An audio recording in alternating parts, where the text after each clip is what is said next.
Hello friends, welcome to knowledge world. Friends, पिछले videos में हमने ब्रिटिश ईस्ट इंडिया कंपनी के बारे में यानी कि अंग्रेजी कंपनियों के भारत आगमन के बारे में पढ़ा था, जिसमें हम लोगों ने देखा था कि कैसे डच और पुर्तगालियों को जो व्यापार में फ़ायदा हो रहा था उससे प्रभावित होकर अंग्रेज़ भी पूर्वी देशों की तरफ आए थे। और फिर वहाँ की जो महारानी थी, महारानी एलिजाबेथ, उन्होंने क्या किया था कि एक आदेश पत्र जारी किया जिसके अनुसार कंपनी को 15 वर्षों के लिए पूर्व में व्यापार करने का अधिकार प्राप्त हो गया था। और कुछ अन्य बातों के बारे में भी हम लोगों ने जाना था। फ्रेंड्स, आज हम लोग ब्रिटिश ईस्ट इंडिया कंपनी के बारे में कुछ अन्य बातों को जानेंगे, क्योंकि मैंने आपको पहले भी बताया कि इस चैप्टर को पढ़ना बहुत अच्छे से ज़रूरी है फ्रेंड्स, क्योंकि आगे जो भी आप चैप्टर पढ़ेंगे वो इस चैप्टर के आधार पे ही पढ़ेंगे आप। आगे जो भारत की रूपरेखा है फ्रेंड्स, वो अंग्रेजी कंपनियों के भारत आगमन के आधार पर ही यानी कि ब्रिटिश ईस्ट इंडिया कंपनी के आगमन के आधार पर ही तय होती है।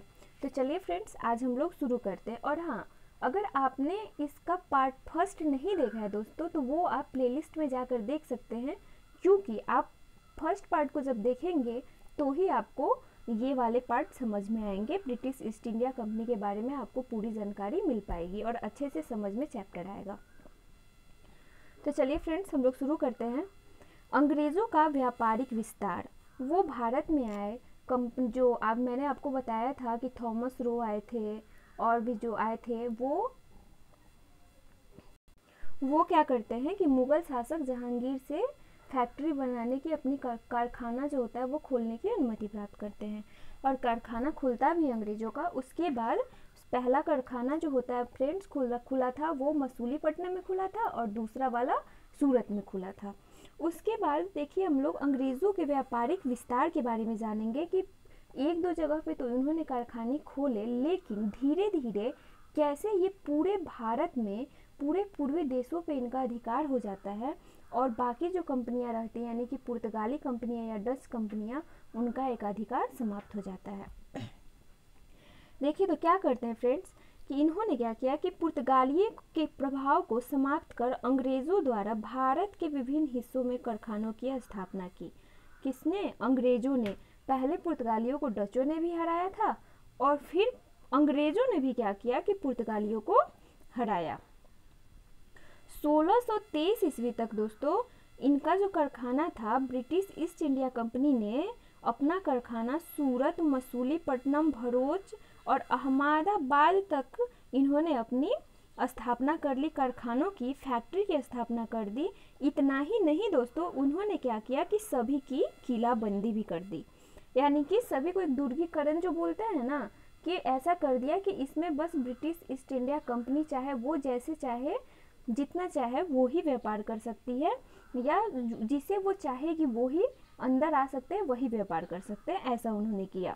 तो जितने मुख्य जो व्यापारिक केंद्र थे, सूरत, मसूलीपट्टनम, भरूच, अहमदाबाद, ये जो मुख्य व्यापारिक केंद्र थे दोस्त, क्योंकि यहाँ पे समुद्री तट होते हैं जहाँ से व्यापार का आवागमन जो होता है वो सुविधा के साथ होता है। इन सभी जगहों पर अंग्रेजों ने अपना अधिकार कर लिया। सूरत की जो किलेबंदी थी दोस्तों वो हुई थी 1625 ईस्वी में। ठीक है, अधिकार तो कर लिया था 1623 ईस्वी में ही, लेकिन बाकी सब जगहों की किलेबंदी भी कर दी 1623 ईस्वी में, लेकिन जो सूरत था दोस्तों उसकी किलेबंदी जो की गई वो 1625 में की गई। 1622 ईस्वी में इन्होंने क्या किया था कि ओरमुजपुर पर अधिकार कर लिया, क्योंकि यह विजय दोस्तों इसलिए महत्वपूर्ण थी क्योंकि इसके बाद जो था वो अंग्रेजी कंपनी पुर्तगालियों के आक्रमण से सुरक्षित हो गई थी। जो अधिकार पुर्तगालियों ने ओरमुजपुर पर करके अपने व्यापार को एक नई दिशा दी थी दोस्तों, अपने व्यापार को मजबूत किया था, वो भी जगह अंग्रेज़ों ने क्या किया कि 1622 ईस्वी में पुर्तगालियों से छीन लिया। और इतना ही नहीं, छीना ही नहीं, अपने आप को पुर्तगालियों के आक्रमण से भी सुरक्षित कर लिया। उसके बाद फ्रेंड्स 1639 ईस्वी में क्या हुआ था? 1639 ईस्वी में अंग्रेज़ों ने क्या किया कि मद्रास के स्थानीय राजा से क्या किया कि मद्रास को लीज पर ले लिया, यानी कि लीज पर लेने का मतलब होता है दोस्तों कि मद्रास के राजा से जो था मद्रास को किराए पे ले लिया कि मैं आपको पैसे दूंगा, किराया दूंगा, लेकिन मुझे आप यहाँ पे व्यापार करने की अनुमति दीजिए। और उस समय जो थे विजयनगर के शासक जो थे चंद्रगिरी के जो राजा थे वो मद्रास के प्रतिनिधि के रूप में काम करते थे फ्रेंड्स। और इन्होंने क्या किया कि मद्रास एक बंदरगाह था, इसलिए इन्होंने इसे लिया था लीज पे, क्योंकि ये चाहते थे कि उस पे भी ये धीरे धीरे अधिकार करें और फिर यहाँ से अपने व्यापार को सुगमता प्रदान कर सके। उन्होंने पहले अंग्रेजों ने क्या किया कि लीज पे लिया और बोला कि हम राजा को आधा सीमा शुल्क देंगे, इसके बदले में अंग्रेजों को किलेबंदी तथा सिक्का जारी करने का अधिकार मिल गया। ये बहुत बड़ा अधिकार मिला दोस्तों, सिक्का जारी करने का। इन्होंने बोला कि जो व्यापार से जो पैसे आएंगे उसका आधा सीमा शुल्क हम आपको देंगे। और इसके बदले में वो राजा ने क्या किया, जो चंद्रगिरी के राजा थे उन्होंने क्या किया कि अंग्रेजों को किलेबंदी तथा सिक्का जारी करने का अधिकार दे दिया कि अब मद्रास की भी दोस्तों किलेबंदी हो जाती है 1639 ईस्वी में। ठीक है, आगे क्या होता है फ्रेंड्स कि अभी आपने देखा कि 1639 ईस्वी में तो इन्होंने लीज पे लिया, लेकिन 1640 ईस्वी में जो उनकी रणनीति थी, जो अंग्रेजों की रणनीति थी, उसके अनुसार ही इन्होंने क्या किया फ्रेंड्स कि चंद्रगिरी के राजा से क्या किया कि मद्रास को छीन लिया। तो इनकी तो रणनीति ही थी कि पहले लीज पर लें और फिर छीन लें। और वहाँ पे सेंट जॉर्ज किले का निर्माण किया गया, कहाँ, मद्रास में। और ये अंग्रेजों द्वारा निर्मित पहला किला दोस्तों बोला जाता है, इसे आप याद रखेंगे। सेंट जॉर्ज किले का निर्माण कहाँ किया गया, मद्रास में। बाकी सारे किले बंदे और किले में आप कंफ्यूज नहीं होंगे फ्रेंड्स, क्योंकि किलेबंदी का मतलब होता है कि उस जगह को दुर्गीकृत करना, जैसे कि आप बाउंड्री टाइप से जो घर पे जो बाउंड्री करते हैं ना, उस टाइप का कि वो दुर्गीकृत करते थे। लेकिन किले का निर्माण ही कर लिया फ्रेंड्स, और उसके अंदर क्या किया कि बहुत सारे कारखाने खोले गए, यानी कि सेंट जॉर्ज फोर्ट का निर्माण, और फिर उसके अंदर बहुत सारे कारखाने खोले गए। और ये निर्माण किसके द्वारा किया गया, तो एक अंग्रेजी प्रतिनिधि था फ्रांसिस डे। आप ये नाम रखेंगे, ये एग्जाम में पूछा जाता है, इसलिए आपको ये नाम याद रखना बहुत ज़रूरी है। फ्रांसिस डे के द्वारा ये सेंट जॉर्ज फोर्ट का या सेंट जॉर्ज किले का निर्माण किया गया। 1652-54 में डचों से शत्रुता के कारण अंग्रेज पुर्तगालियों के नज़दीक आ गए। उसके बाद क्या हुआ कि पहले तो इन्होंने पुर्तगालियों को हराया, लेकिन 52-54 में जैसा कि आप यहाँ पे देख रहे हैं कि डचों से भी शत्रुता इनकी हो जाती है, और फिर क्या होता है कि ये पुर्तगालियों के नज़दीक आ जाते हैं। और इस नज़दीकी का लाभ जो है वो अंग्रेजों को मिलता है फ्रेंड्स, पुर्तगालियों को नहीं।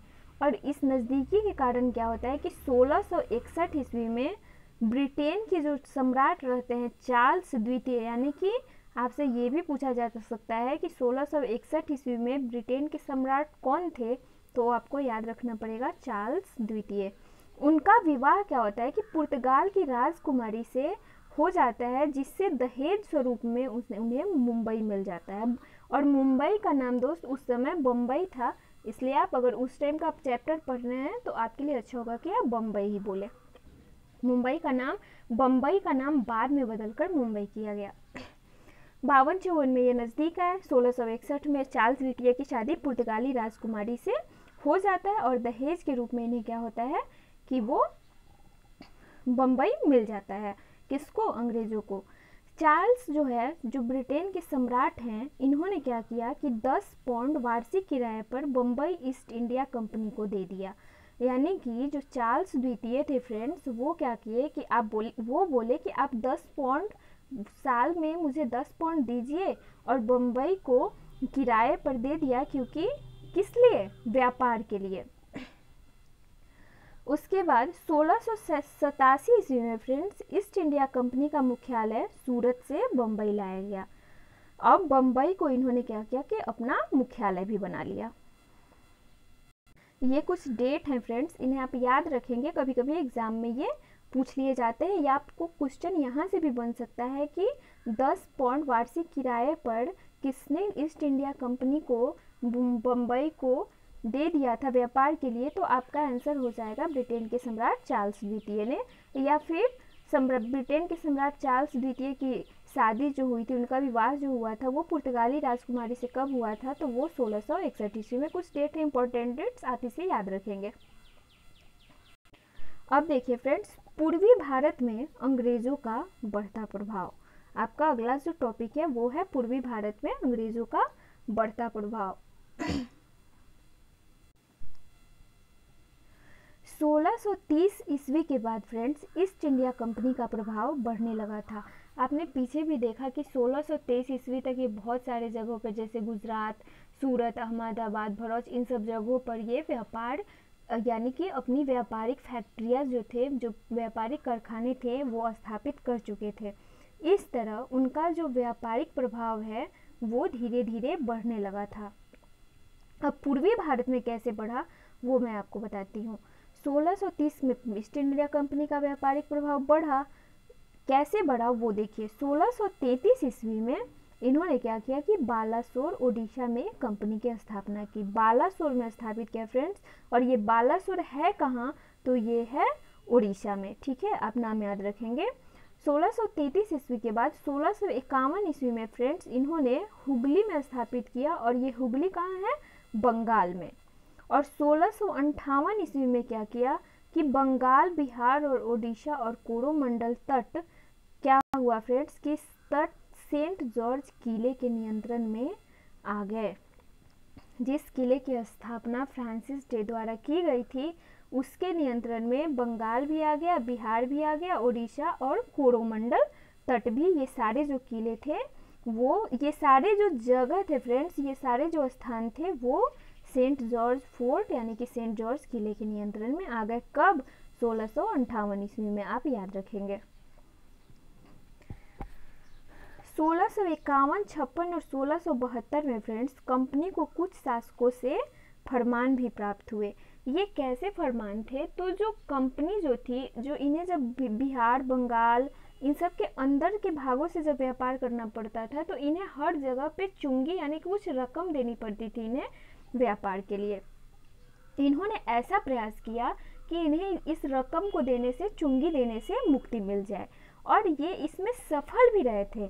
क्योंकि एक बंगाल के शासक थे शाइस्ता खां, आप नाम याद रखेंगे, यहाँ पे मैंने नहीं लिखा है लेकिन आप इसे नोट कर लेंगे कि एक बंगाल के शासक थे शाइस्ता खां। उन्होंने क्या किया कि अंग्रेजी कंपनी को व्यापार के लिए 3000 रुपये लेकर, वार्षिक लेकर, इन्होंने क्या किया था कि मुक्त व्यापार यानी कि चुंगी मुक्त व्यापार करने का फरमान दे दिया था। जैसे ही इन्होंने फरमान दिया था, और भी कुछ शासक थे जिनसे कंपनी को कुछ फरमान प्राप्त हुए थे, जिसके अनुसार क्या था फ्रेंड्स कि कंपनी को व्यापार के लिए चुंगी या फिर सीमा शुल्क नहीं देना पड़ता था। और अब ऐसे आप देख रहे हैं कि ऐसे तो अंग्रेज मजबूत थे ही, वैसे भी उन्होंने अन्य कंपनियों को हराकर अपनी जो फैक्ट्रियाँ स्थापित की, अपनी स्थितियाँ मजबूत की थी। और कुछ जो शासक थे भारत के, उन्होंने भी अंग्रेजों की मदद की थी यहाँ पे उनके पाँव जमाने में। 1680 ईस्वी में क्या होता है फ्रेंड्स, 1680 ईस्वी में, ये इम्पोर्टेंट डेट है, आप इसे याद रखेंगे। 1680 ईस्वी में मुगल शासक थे फ्रेंड्स। उस टाइम मुगल शासक कौन थे, तो 1680 ईस्वी में मुगल शासक औरंगजेब थे दोस्तों, आप औरंगजेब को याद रखेंगे, ने कंपनी पर जजिया कर लगाया। अब आप सोचेंगे कि ये जजिया कर क्या होता है, तो जजिया कर होता है फ्रेंड्स एक प्रकार का धार्मिक कर। धार्मिक कर का मतलब होता है कि जैसे आप किसी भी जगह की तीर्थ यात्रा करने जा रहे हैं या किसी मंदिर में घूमने जा रहे हैं तो उस वहाँ पे आपको कर देना पड़ेगा। तो किसने लगाया था, और ऐसा करने वाला वो पहला शासक था जो औरंगजेब था दोस्तों। मुगल शासक का जो समय शासक था वो औरंगजेब था। वो ऐसा करने वाला पहला शासक था जो जिसने अंग्रेजों पर जजिया कर लगाया। तो आपके लिए ये VVI क्वेश्चन बन जाता है कि अंग्रेजों पर पहली बार जजिया कर लगाने वाला कौन सा शासक था या उस शासक का नाम क्या है, तो आप यहाँ पे नोट कर लेंगे, यहाँ पे मैंने नाम नहीं लिखा है, वो शासक था औरंगजेब। आप ऐसे भी याद कर सकते हैं कि ये जजिया कर 1680 ईस्वी में लगाया गया था और 1680 ईस्वी में मुगल वंश का शासक औरंगजेब था। तो ऐसे आप डेट से भी याद कर सकते हैं। इसके बदले क्या हुआ कि कंपनी को सूरत के अलावा सभी जगहों पर सीमा शुल्क रहित व्यापार करने की अनुमति मिल जाती है। यानी कि एक सूरत को छोड़कर बाकी भारत में जितने भी जगह थे उन्हें क्या हुआ कि उनको बोला गया, उन्हें फरमान प्राप्त हुआ कि अन्य जगहों पर सीमा शुल्क या कोई चुंगी अब उन्हें नहीं देनी पड़ेगी और मुक्त व्यापार वो कर सकते हैं। अब हम लोग फ्रेंड्स आगे देखते हैं कि कलकत्ता में व्यापार की शुरुआत। इसमें हम लोग ये भी देखते हैं कि कलकत्ता का विकास कैसे हुआ। पहले तो हुगली तट पे ये लगा चुके थे, वो बंगाल था, बंगाल के हुगली तट पे ये अंग्रेज जो थे वे अपनी फैक्ट्री स्थापित कर चुके थे। लेकिन कलकत्ता में व्यापार की शुरुआत कैसे होती है और कलकत्ता का विकास कैसे होता है, इन सब चीज़ों को हम लोग आगे देखेंगे। 1690 ईस्वी में एक बंगाल के नवाब जो थे वो थे इब्राहिम खां।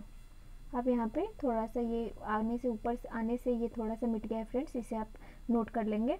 1690 ईस्वी में बंगाल के नवाब जो थे वो थे इब्राहिम खां। उन्होंने क्या किया कि अंग्रेज़ों को निमंत्रण दिया कि आप आइए और मेरे यहाँ आकर व्यापार कीजिए। 1691 ईस्वी में फ्रेंड्स क्या हुआ कि एक फरमान जारी किया गया, किसके द्वारा, औरंगजेब द्वारा, कि 3000 रुपये आप वार्षिक कर दीजिए। और वार्षिक कर यानी कि मतलब कि 3000 रुपये आप वर्ष में, एक साल में निश्चित राशि मुझे दीजिए और उसके बदले आप चुंगी रहित व्यापार कीजिए। कहाँ, कलकत्ता में, यानी कि बंगाल में। कलकत्ता में नहीं दोस्तों, अभी कलकत्ता का विकास नहीं हुआ है कलकत्ता में। उसके बाद क्या होता है फ्रेंड्स कि वहाँ के एक ज़मींदार रहते हैं बंगाल के, उनका नाम रहता है शोभा सिंह। शोभा सिंह द्वारा 1696 ईस्वी में बगावत कर दिया जाता है।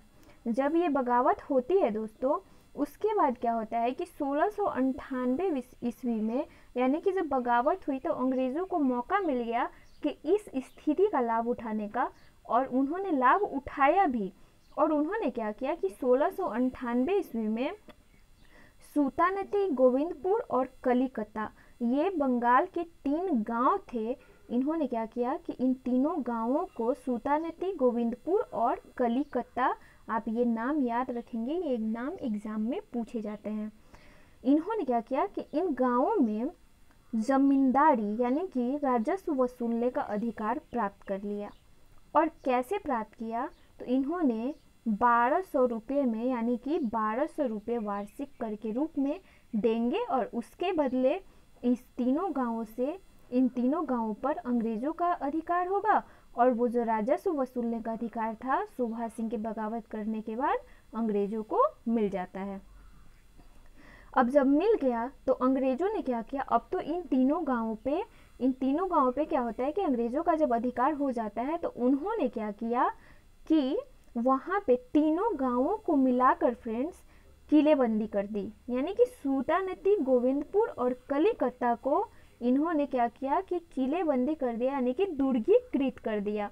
और उसके अंदर फोर्ट विलियम नाम का किला बनाया गया, फोर्ट विलियम बनाया गया, यानी कि फोर्ट विलियम किला का निर्माण किया गया। और ये किसके द्वारा किया गया, तो ये किया गया जॉब चार्नोक के द्वारा। Fort Saint George, Francis Day और फोर्ट विलियम, जॉब चार्नोक, ये आप याद रखेंगे, ठीक है। उसके बाद क्या होता है कि 1700 ईस्वी में बंगाल के जो कारखाने थे वो प्रेसिडेंट के अधिकार में आ गए, यानी कि फोर्ट विलियम जो था उसके अधिकार में सारे कारखाने आ गए। और यहीं पे दोस्तों ये जो 3 गांव थे सूतानती, गोविंदपुर और कलिकता, इस तीनों गांव में जो कलिकता था उसका अंग्रेजीकरण करके, यानी कि अंग्रेज़ों ने उसे कलिकता से कलकत्ता बना दिया और ये सूतानती, गोविंदपुर और कलिकता मिलाकर एक कलकत्ता शहर जो बोलते हैं, जो आज नाम आप सुनते हैं, वो इस तीनों गांवों को मिलाकर ही बनाया गया है। अब आगे देखते हैं फ्रेंड्स फर्रुखसियर फरमान एवं कंपनी का विस्तार। कंपनी का विस्तार फ्रेंड्स यहीं तक नहीं रुकता है। कंपनी का जो विस्तार है वो आगे भी जारी रहता है। वो कैसे जारी रहता है, अब आइए हम देखते हैं। फर्रुखसियर 1717 ईस्वी में वो मुगल वंश का शासक था। कब? 1717 ईस्वी में। उस समय की मैं आपको एक बात बता दूं दोस्तों कि फर्रुखसियर को ना एक घाव हुआ था और बहुत सारे वैद्य इलाज कर चुके थे भारत के, लेकिन उसका घाव जो था वो ठीक नहीं हो रहा था और वैद्यों ने बोल दिया था कि ये घाव ठीक होने वाला नहीं है। उसी टाइम क्या हुआ कि जॉन सरमैन, आप ये नाम याद रखेंगे, जॉन सरमैन की अध्यक्षता में एक अंग्रेजी शिष्टमंडल क्या होता है कि मुगल सम्राट फर्रुखसियर के शाही दरबार में आता है। और जब उन्होंने फर्रुखसियर की परेशानी देखी तो इस जॉन सरमैन के साथ एक डॉक्टर था जिसका नाम था विलियम हैमिल्टन। आप नाम याद रखेंगे, कभी कभी आपसे पूछा जा सकता है। विलियम हैमिल्टन था। उसने क्या किया कि फर्रुखसियर का जो घाव था वो ठीक कर दिया। ठीक है। उसके बाद जब फर्रुखसियर खुश हुआ और जब ये शिष्टमंडल मुगल सम्राट फर्रुखसियर के दरबार में आता है तो उसने फर्रुखसियर से फरमान प्राप्त कर लिए, कुछ शाही फरमान प्राप्त किए जो अंग्रेजी कंपनी का मैग्ना कार्टा कहा जाता है। क्योंकि ये जो फरमान था उसके बाद से जो अंग्रेजी कंपनी का विस्तार शुरू हुआ फ्रेंड्स, वो आप आगे चल के देखेंगे कि बहुत दिनों तक चलता रहता है और कंपनी का विस्तार ही नहीं, शासन भी उनका बहुत दिनों तक चला था। अब ये फरमान क्या थे फ्रेंड्स, ये हम लोग देखते हैं। ईस्ट इंडिया कंपनी को कोलकाता के आसपास के कलकत्ता में तो उन्हें मिल ही गया था अधिकार राजस्व वसूलने का। उतना ही नहीं, फर्रुखसियर के फरमान के अनुसार कलकत्ता के आसपास के और अधिक क्षेत्रों में राजस्व वसूलने का अधिकार मिल गया। 10,000 रुपये सालाना राशि के बदले सूरत के सभी करों से इन्हें मुक्ति मिल गई। औरंगजेब ने जो सूरत में कर लगाया था, फर्रुखसियर ने क्या किया कि उसे भी हटा दिया। उसके बाद दोस्तों कंपनी को बिना शुल्क दिए बंगाल में मुक्त रूप से छूट मिल गई, जिसके बदले में कंपनी को 3,000 रुपये की, मात्र 3,000 रुपये की वार्षिक रकम के रूप में अदा करनी थी। किसको? मुगल सम्राट को। और इससे बंगाल में मुक्त रूप से उन्हें व्यापार करने की छूट मिल गई। यानी कि इसे तो आपने पहले भी देखा है, यानी कि जो छूट मिली थी बंगाल में उसे बरकरार रखी गई। उसके बाद जो बम्बई, मैंने आपको पीछे बताया कि जो बम्बई में जो सिक्के ढालने की अनुमति दी गई थी, वहाँ पे क्या हुआ कि मद्रास के राजा द्वारा सिक्के डालने की अनुमति दी गई थी ना, उसे क्या हुआ कि जो मुंबई, उस समय जब बस बम्बई में उसकी वैधता थी, लेकिन फर्रुखसियर के फरमान द्वारा इस सिक्के को पूरे मुगल साम्राज्य में वैधता प्रदान कर दी गई।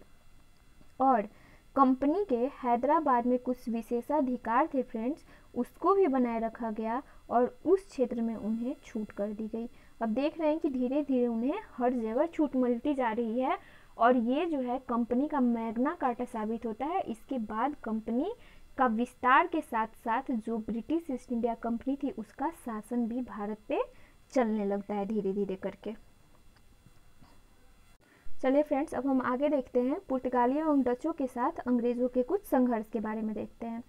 मैड्रिड की संधि हुई थी अंग्रेजों और पुर्तगालियों के साथ, अंग्रेजों और पुर्तगालियों के बीच में, जिससे 1630 ईस्वी में जिससे पुर्तगालियों की शत्रुता अंग्रेजों की शत्रुता थी वो समाप्त हो गई थी। यानी कि दोनों के बीच की शत्रुता कुछ हद तक समाप्त हुई थी। उसके बाद सूरत के अंग्रेजी कारखाने के अध्यक्ष और गोवा के पुर्तगाली वायसराय के बीच दूसरी संधि हुई थी, जिसमें भारत के वाणिज्यिक मामले में दोनों देशों ने एक दूसरे की सहायता करने का निर्णय लिया था। और ये कब हुआ था? 1634 ईस्वी में।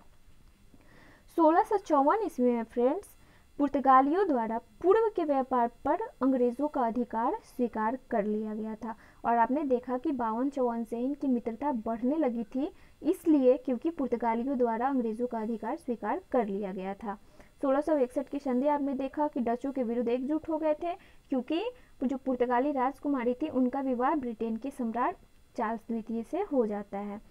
और जो डचों के साथ जो एक महत्वपूर्ण युद्ध है फ्रेंड्स, वो है 1759 ईस्वी में। वो क्या था, आप यहाँ पे थोड़ा ठीक कर लेंगे, वेदरा का युद्ध। ये वेदना नहीं, वेदरा का युद्ध होगा। वेदरा के युद्ध में डचों का सफाया हो जाता है और इस तरह से पुर्तगालियों की शक्ति तो वैसे ही खत्म रहती है और इस तरह से अंग्रेजों का जो एकाधिकार होता है वो सारे जगहों पर बन जाता है। अब हम लोग कुछ अंग्रेजों के व्यापार एवं विस्तार के प्रभाव में जानते हैं। इन्होंने सब जगह पे इन्होंने अधिकार कर ही लिया था। अंग्रेजों पुर्तगालियों का सफाया, पहले डचों का सफाया, उसके बाद इन्होंने क्या किया कि अब इनका अधिकार जो है वो अरब सागर और फारस की खाड़ी, फ्रेंड्स यहाँ पे खाड़ी होगा, आप यहाँ पे थोड़ा ठीक कर देंगे, ये मिसप्रिंट से ऐसा हो गया है। अरब सागर और फारस की खाड़ी पर उनका एकाधिकार हो जाता है। और फिर भारत से जो उनका जो व्यापार है वो वस्त्र, नील, सोरे, मसाले, मलमल इत्यादि के व्यापार पर, यानी कि चारों तरफ जो भी चीज़ का व्यापार होता था उन सब चीज़ों पर अंग्रेज़ों का ही एकाधिकार हो जाता है दोस्तों।